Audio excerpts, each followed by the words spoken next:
Egy biztos. Olyat, hogy Fidesz, semmi színalat nem mondunk, jó? Ez a legfontosabb, tehát nem szabad szövetségi nevet.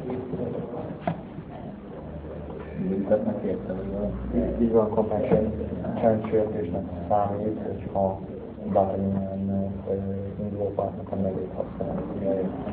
Bocsánat, az aranyasért, az Élők Alapítvány megbízásából telefonálók, felmérést készítünk, és az lenne a kérdés, hogy tetszettek-e már venni szavazni? Igen. És tetszenek tervezni? Nagyon rendben dolog. Köszönöm szépen a választ, további szép napot kívánok. Minden jót tiszteletem. Oké, nagyjából megvan? Jó? Ez a lényeg, nem kell se nevet használni, csak az Élők Alapítvány megbízásából. A lényeg, hogy voltak-e, ha nem voltak, akkor megtervezik-e. Jó? A válaszok pedig így néznek ki.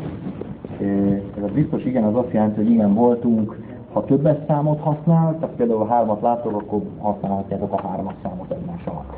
Ha egy név van, de azt mondja, hogy voltunk, akkor használjátok a 2-es számot. Ha azt mondja, hogy voltam, akkor értelemszerűen 1-es számot írjátok be. Ez arról szól, hogy volt és durván hány fő, tehát úgyse tudjuk pontosan beazonosítani. Oké?